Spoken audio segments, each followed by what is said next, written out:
Hello everyone, welcome to Krishna coaching centre Laxmikanth polity 6th edition. और यहाँ पर हम कलेक्टिवली देखने वाले हैं prime minister and union council of minister. हम इसे कलेक्टिवली क्यों देख रहे हैं? क्योंकि हमारी बुक में तो अलग अलग दे रखा है, but they are closely related to each other. इनके अंदर बहुत सारी बातें हैं जो दोनों में कॉमन है। दैट्स वाई इन दोनों चैप्टर को कलेक्टिवली बहुत ईजिली खत्म किया जा सकता है। So let's start.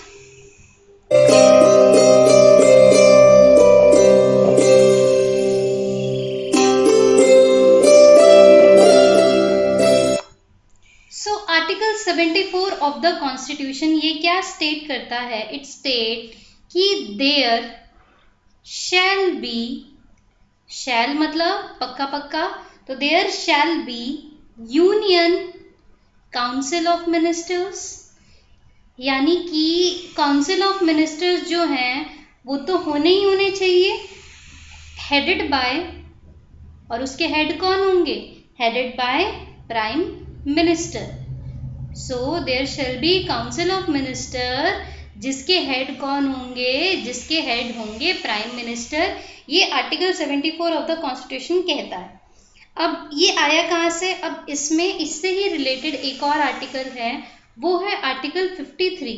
आर्टिकल 53 क्या बोलता है कि it is duty of Union Council of Minister, it is duty of Union Council of Ministers to aid and advise the President, to aid and advise the President। ये हमने देखा था कि शुरुआत में कॉन्स्टिट्यूशन में ऐसा था, बाद में इंदिरा गांधी जी ने इसको बोल दिया था कि ये एड एंड एडवाइस क्या हो जाएगी? कंपलसरी हो जाएगी।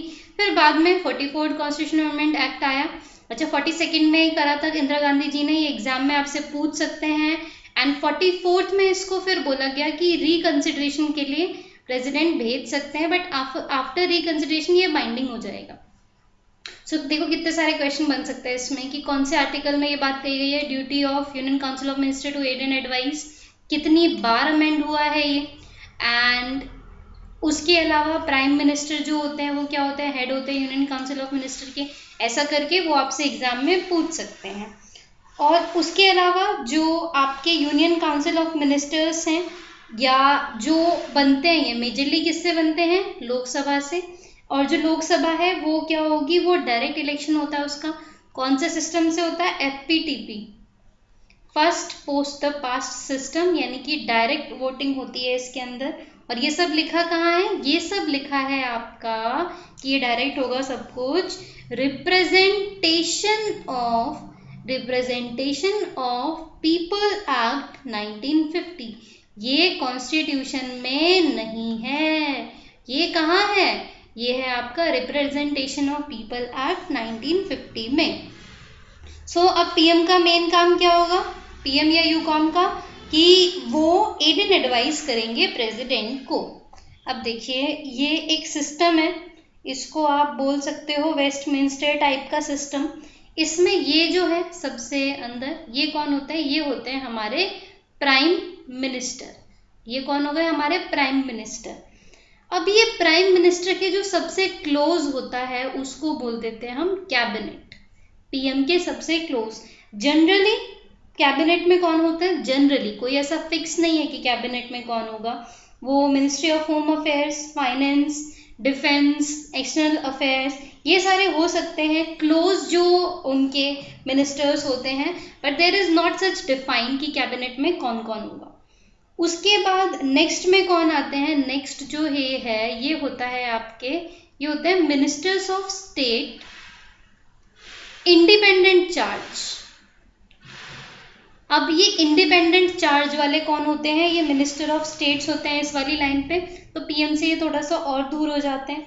उसके बाद नॉर्मल मिनिस्टर्स ऑफ स्टेट हो जाते हैं, इनका इंडिपेंडेंट चार्ज नहीं है, कलेक्टिवली होते हैं ये। और सबसे लास्ट में आप समझो डिप्टी मिनिस्टर्स वगैरह हो जाते हैं। अच्छा, ये जो पीएम है ना, ये पीएम एक्चुअली अकेले नहीं है, इनके अंदर ना एक और कैबिनेट होती है, उस कैबिनेट को बोलते हैं किचन कैबिनेट। ये हम अभी आगे देखेंगे, बट मेजरली हमने देखा था ये cabinet, minister of state, independent charge, minister of state, collective, deputy minister. But real में एक किचन कैबिनेट का और है। इसको वेस्टमिंस्टर मॉडल क्यों बोलते हैं? वेस्टमिंस्टर क्योंकि हमने ब्रिटेन से लिया था वेस्टमिंस्टर, और वहाँ पे जो पार्लियामेंट की बिल्डिंग है उसको वेस्टमिंस्टर के नाम से ही जाना जाता है। So this was Westminster basis of system, जिसके अंदर हमारे सबसे मेजर पोजीशन किसकी हो जाती है, प्राइम मिनिस्टर की हो जाती है। एंड उसके बाद ministry of state, independent ministry of state, collective या शेयरिंग वाले चार्ज, फिर deputy ministers. Then article 75 of the constitution क्या बोलता है, आर्टिकल 75 में मेजरली एक तरीके से सीलिंग लगाई गई थी किस पे, नंबर ऑफ मिनिस्टर्स पे, कि जितने लोग चूज होके जाते हैं उसमें से मिनिस्टर कितने बनेंगे, मंत्री कितने बनेंगे। जैसे फॉर एग्जांपल इफ आई से कि ये आपकी लोकसभा है, ठीक है। अब लोकसभा में इस समय ये कौन है, ये मेजॉरिटी वाले लोग हैं जिन्होंने सरकार बना रखी है, और ये माइनॉरिटी वाले लोग जो अपोजिशन वगैरह बैठी हुई है। तो इनको जो अभी प्राइम मिनिस्टर जी को मिनिस्टरशिप देनी है। अच्छा, मिनिस्टरशिप दी कैसे जाती है, तो पीएम एड एंड एडवाइस करते हैं किसे, प्रेसिडेंट को, और फिर प्रेसिडेंट अपॉइंट करते हैं मिनिस्टर्स को, ठीक। अब जो मान लो इसमें बड़े सारे जने थे, मान लो 300 जने, 300 सीट्स की बहुमत है, तो पीएम क्या करेंगे कि खुश करने के लिए 300 के 300 को मिनिस्टर्स बना देंगे। बट अगर मान लो इतने सारे मिनिस्टर्स हो गए तो रिस्पॉन्सिबिलिटी कौन देखेगा, काम धंधा सही में देखेगा कौन भाई। तो इसके लिए आप ये देखिए जो हमारा आता है 91st constitutional amendment act of 2003, उन्होंने बोला कि अंडर एनी सर्कमस्टांसेस जो मिनिस्टर्स है ना वो 15% ऑफ टोटल मेंबर से कभी भी ज़्यादा नहीं हो सकते, यानी कि ये सीलिंग लिमिट लगा दी गई। अब देखिए इसमें एक बड़ा ट्रिकी क्वेश्चन आया था, इसमें आया था कि क्या कॉन्स्टिट्यूशन डिफाइन करता है कि कितने मिनिस्टर्स होने चाहिए। तो ये 91st कॉन्स्टिट्यूशनल अमेंडमेंट एक्ट देख के हमें लगेगा हाँ बिल्कुल करता है, बट इसका आंसर है नो। उसने बताया नहीं कि कितने मिनिस्टर रखने हैं तुम्हें, उन्होंने बस लिमिट दे दी कि 15% से ज़्यादा ना हो, तुम 2 रखो, तुम 3 रखो, तुम 10 रखो, तुम 12 रखो, तुम 20 रखो, ऐसा तो कुछ नहीं फिक्स किया ना उन्होंने। तो कॉन्स्टिट्यूशन फिक्स नहीं कर रहा है। तो यहाँ पे क्या होती है, यहाँ पे थोड़ी बहुत कंफ्यूजन हो जाती है, और आते हुए भी पूरा कंसेप्ट पता होते हुए भी हमारा क्वेश्चन रॉन्ग होने के क्या हो जाते हैं, रॉन्ग होने के अच्छे खासे चांसेस हो जाते हैं, ठीक। सो आर्टिकल 75 ये कहता है। उसके अलावा आर्टिकल 75 एक और बात करता है कलेक्टिव रिस्पॉन्सिबिलिटी, यानी कि बेसिकली स्विम और सिंक टुगेदर। इसका मतलब क्या है कि जितने भी मिनिस्टर्स हैं वो एज अ टीम काम करते हैं, उस टीम में से एक ने भी कुछ गड़बड़ करी तो हो सकता है कि पूरी की पूरी टीम को रिजाइन करना पड़ जाए। सो पूरा यूनियन काउंसिल ऑफ मिनिस्टर अगर कॉन्फिडेंस एंजॉय करेगा ना तो वो कलेक्टिवली करेगा, नहीं तो अगर कॉन्फिडेंस वो लोकसभा में एंजॉय नहीं करेंगे तो दे हैव टू रिजाइन। ये भी आर्टिकल 75 का इंटरप्रिटेशन ही कहता है हमें। So member of union council of minister को यूनानिमस ही अपीयर होना होता है, चाहे हो सकता है उनके पर्सनल जो ओपिनियन हो वो अलग हो सकता है एक्स कुछ और चाहता हो, वाई कुछ और चाहता हो, लेकिन जब वो पब्लिक अपीयर में आए, जब वो सामने आए तो वो सब चीज पे ओके होने चाहिए। सो इसीलिए किसी भी अपोजिशन के मेंबर को मिनिस्टर नहीं बनाया जाता। जैसे अभी सब लोग कह रहे हैं फाइनेंस मिनिस्टर हम क्यों नहीं बना लेते डॉक्टर मनमोहन सिंह जी को, अगर वो इतने इंटेलिजेंट है, क्योंकि वो दूसरी पार्टी के हैं और वो क्या करेंगे, स्विम की बजाय वो तो डुबाना चाहेंगे ना, हमारी पार्टी को तोड़ना चाहेंगे। सो दैट्स वाई वो दूसरी पार्टी से, ऐसा कोई सीलिंग नहीं है कि आप नहीं बना सकते हो, आप बना सकते हो, कोई ऐसा मना नहीं करेगा आपको, लेकिन आप नहीं बनाते हो क्योंकि एक होमोजेनिटी जो है ना वो हमें मेंटेन करके रखनी पड़ती है, एक कलेक्टिवली रिस्पॉन्सिबल होना पड़ता है हमें पूरे कंट्री के सामने। सो दैट्स वाई इन सबको एक माना जाता है, तो इनकी कलेक्टिव रिस्पॉन्सिबिलिटी है। तो अगर कुछ होगा, किसी एक मिनिस्टर ने कुछ भी करा, बयान दिया या जो भी हुआ, तो उसके खिलाफ कभी भी दूसरा मिनिस्टर गलत नहीं बोलेगा, क्योंकि अगर वो गलत बोलेगा तो वो फिर सिंक टुगेदर हो जाएंगे स्विम टुगेदर की बजाय। So this now there comes kitchen cabinet. अच्छा, if I ask a simple question कि जो सर्जिकल स्ट्राइक हुई थी वो क्या पार्लियामेंट में पास हुई थी? पार्लियामेंट में पास होके हुई थी, या क्या पार्लियामेंट में उस चीज का जिक्र भी हुआ था या नहीं हुआ था? Answer is simply no, parliament में उसका जिक्र तक नहीं हुआ था। तो ये फैसला लिया किसने? तो ये फैसला लिया किचन कैबिनेट ने। So that's why kitchen cabinet का मतलब क्या हो जाता है कि इसके अंदर पीएम खुद होंगे, प्राइम मिनिस्टर खुद होंगे, और प्राइम मिनिस्टर्स के साथ होते हैं प्राइम मिनिस्टर के ट्रस्टेड पीपल, प्राइम मिनिस्टर के जो भरोसेमंद लोग होते हैं वो पीएम के साथ होते हैं। बट इसमें प्रॉब्लम क्या है भाई? सर्जिकल स्ट्राइक ऐसी चीज थी, ऐसा मुद्दा था, पार्लियामेंट में तो उसे डिस्कस कर ही नहीं सकते थे, इतने में तो पाकिस्तान टैंक लेके खड़ा हो जाता भाई। तो अब हम करें तो करें क्या? देखो, अच्छी चीज तो है, चलो ठीक है, पीएम देश के लिए ही सोच रहे हैं, बट सैड रियलिटी की अगर हम बात करें, दुख भरी कहानी की अगर हम बात करें, तो किचन कैबिनेट में जो बंदे हैं they are not directly elected, उनको हमने थोड़ी ना इलेक्ट किया है, वो तो पता नहीं कौन है, वो हो सकता है पीएम के रिश्तेदार भी हो सकते हैं। So we had not chosen them. और रियलिटी यही हो रही है कि जो prime ministerial form of government, जो हमारा पार्लियामेंट्री फॉर्म ऑफ गवर्नमेंट है, वो majorly PM form of government बनता जा रहा है। और पीएम फॉर्म ऑफ गवर्नमेंट बनने की वजह से रूल पार्लियामेंट कम किचन कैबिनेट ज्यादा करती हुई नजर आ रही है। हो सकता है ये समाज के लिए अच्छा हो, ओवरऑल ये अच्छा हो, लेकिन ये चीज कहीं फ्यूचर में डिस्पोटिज्म ना बन जाए, इसका भी हमें थोड़ा बहुत ध्यान रखना पड़ेगा। क्योंकि आप ये देखिए, राज्यसभा से बड़ा कौन? लोकसभा। लोकसभा से बड़ा कौन? Union council of minister. उससे बड़ा कौन? कैबिनेट। अब कैबिनेट से भी ऊपर हो गया है पूरा आपका किचन कैबिनेट।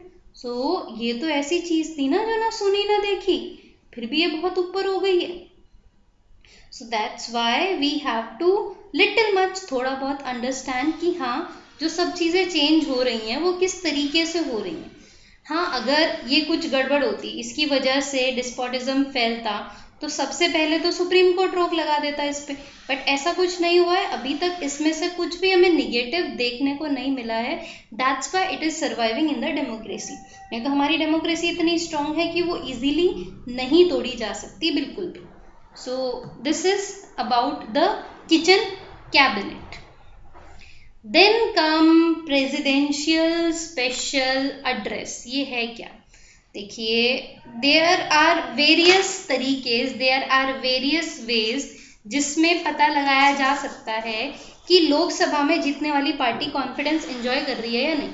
कॉन्फिडेंस एंजॉय करने का मतलब क्या है? At any moment, at any time आपकी जो सीट है, आपके जो लोग हैं, वो 50% प्लस होने चाहिए।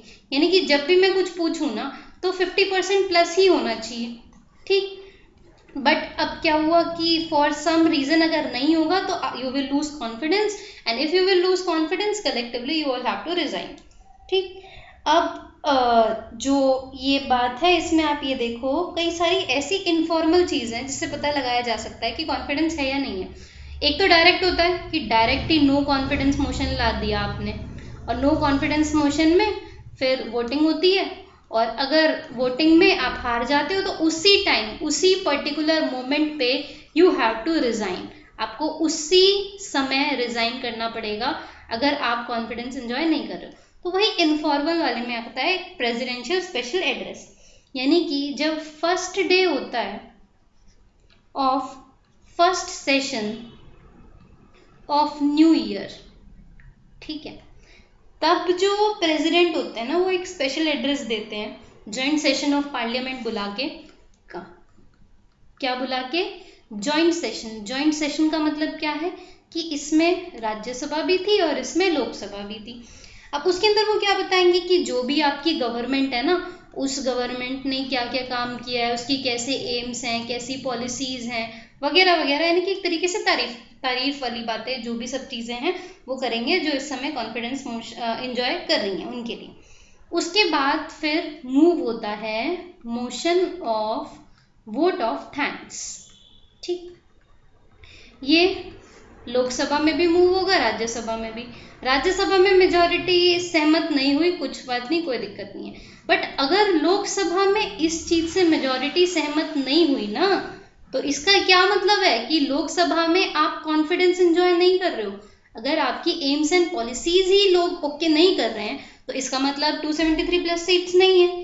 तो इट इज इनफॉर्मल वे कि आप कॉन्फिडेंस एंजॉय नहीं कर रहे हो। और जैसे ही अपोजिशन को पता चलेगा कि कॉन्फिडेंस एंजॉय नहीं हो रहा है, लोग अग्री नहीं हो रहे हैं, वो तुरंत पास कर देंगे क्या, नो कॉन्फिडेंस मोशन। तुरंत ही पास कर दिया जाएगा आपका नो कॉन्फिडेंस मोशन, और प्रपोज कर देंगे, सॉरी पास नहीं, प्रपोज करेंगे। तो उसके बाद फॉर्मल टेस्ट हो जाएगा एक तरीके से, और उसमें अगर कुछ गड़बड़ निकलती है तो आपको तुरंत के तुरंत रिजाइन करना पड़ेगा। अब इसके लिए सबसे पहले आपको नो कॉन्फिडेंस मोशन मूव करने के लिए 50 मेंबर का सपोर्ट चाहिए, कम से कम 50 मेंबर आपके सपोर्ट में होने चाहिए। फिर आप ये स्पीकर को देते हो ऐसा नो कॉन्फिडेंस का लिख के कि the house expresses the want of confidence in the council of ministers. फिर 10 दिन का टाइम दिया जाता है, 10 डेज टाइम, कि हो सकता है कुछ सही हो जाए चीज़। और 10 डेज के टाइम के बाद फिर होती है वोटिंग। और वोटिंग वगैरह किस तरीके से होगी, ये सब कुछ लिखा गया है। ये आया हुआ क्वेश्चन है, ध्यान से सुनिएगा कि it is done according to rule 198 of rules of procedure of conduct of business of Lok Sabha. तो rule 198 of rules of procedure and conduct of business of Lok Sabha, parliamentary manual में ये चीजें लिखी हुई हैं। It is written in parliamentary manual. ठीक, so this was one of the informal way of checking that Lok Sabha में आप कॉन्फिडेंस एंजॉय कर रहे हो या नहीं कर रहे हो। तो सिर्फ लोकसभा की ही बात होती है यहाँ पे, ऐसा नहीं है कि राज्यसभा में कुछ हमें देखना होता है। बस majorly we have to understand कि ये चीज़ किस में होनी चाहिए, ये चीज़ लोकसभा में होनी चाहिए। अब मान लो on the day of no confidence motion, जिस दिन नो कॉन्फिडेंस मोशन है, मान लो यहाँ बैठे हैं, इधर सब लोग बैठे हैं, इधर ये जीतने वाली पार्टी के विनर वाले बैठे हैं, और इधर बैठी है अपोजिशन। अब वोटिंग होने से पहले जो पार्टी लीडर्स होंगे ना, पार्टी लीडर्स, मान लो इधर बीजेपी थी और इधर कांग्रेस और सीपीआई वगैरह सब कुछ थे। सो अब जो पार्टी लीडर्स होंगे वो क्या करेंगे, ये इशू करते हैं विप। अब विप क्या होता है, ये हमने लास्ट लेक्चर में देखा था। विप का मतलब क्या होता है कि you can not go against party. आप पार्टी के अगेंस्ट नहीं जा सकते हो, यानी कि आपको पार्टी के लिए ही वोट करना है। तो ये क्या हो जाएगा, विप इशू हो जाएगा।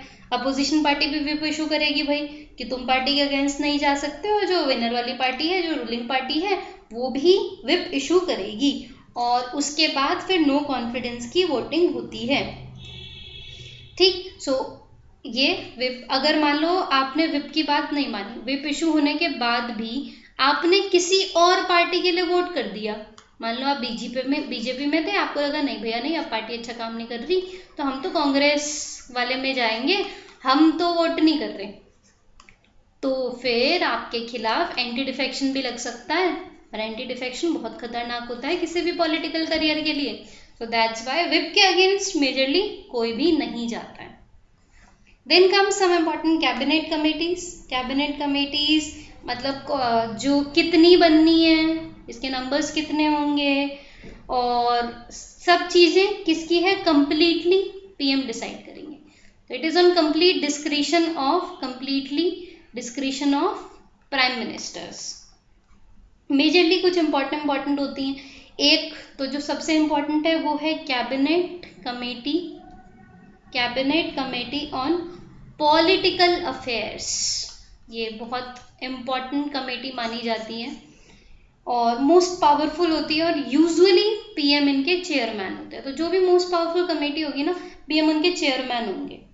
और उसके अलावा आपकी कमेटी हो जाती है इकोनॉमिक अफेयर्स की, पार्लियामेंट्री अफेयर्स की, सिक्योरिटी पे, अपॉइंटमेंट्स कमेटी, बहुत सारी चीज़ें होती हैं। और ये जो मेजरली इम्पॉर्टेंट होते हैं ना, इन सब के जो चेयरमैन होते हैं वो चेयरमैन होते हैं आपके प्राइम मिनिस्टर। तो जो ये इम्पॉर्टेंट है सारी political affairs, economic affairs, parliamentary affairs, security, appointment committee, इन सब के यूजुअली चेयरमैन कौन होंगे? जो हमारे प्राइम मिनिस्टर होते हैं। अब प्राइम मिनिस्टर के बारे में थोड़ा सा जान लेते हैं कि प्राइम मिनिस्टर है क्या भला हुई, मतलब क्यों इतना इम्पोर्टेंट हो जाता है इनका प्लेस हमारे कॉन्स्टिट्यूशन में। तो सबसे पहले ये लीडर होते हैं हाउस के, लीडर ऑफ द हाउस, यानी कि जो हाउस है या लोकसभा उनके लीडर होंगे। उसके अलावा जो पीएम नेशनल रिलीफ फंड है ना, जिसपे आजकल बहुत बात चल रही है कि वो आना चाहिए भाई आपका आरटीआई के अंदर, वो कंप्लीट एक्सक्लूसिव कंट्रोल होता है पीएम का, एक्सक्लूसिव कंट्रोल। फिर ये हेड होते हैं न्यूक्लियर कमांड अथॉरिटी के। फिर एक आप ये देखिए, नेशनल सिक्योरिटी एडवाइजर के लिए ओनली आंसरिंग अथॉरिटी, यानी कि अजीत डोभाल को पूरी दुनिया में किसी को जवाबदेही नहीं देनी, सिर्फ पीएम को जवाब देना है। और डिपार्टमेंट ऑफ पर्सोनल ट्रेनिंग जो होते हैं, पर्सनल नहीं पर्सोनल ट्रेनिंग, इसके भी कन्वेंशनल हेड होते हैं। उसके अलावा सीबीआई का जो एनुअल बजट होता है, एनुअल बजट क्या कैसे एलोकेट करना है, इसको भी पीएम देखते हैं। तो एक तरीके से you can say indirect control है पीएम का, किस पे? सीबीआई पे। पीएम की जो ओथ होती है, ओथ कहाँ पे लिखी हुई है पीएम की? It is in 3rd schedule, तीसरे शेड्यूल ऑफ द कॉन्स्टिट्यूशन में, जिसमें वो लेते हैं ओथ ऑफ सीक्रेसी, कि सब कुछ मैं सीक्रेट रखूंगा, ट्रू फेथ एंड एलिगेंस, इसका वो ओथ लेते हैं। So this was about the prime minister. So majorly union council of minister plus PM में यही है। So thank you so much, I will meet you all in my next video. Thank you.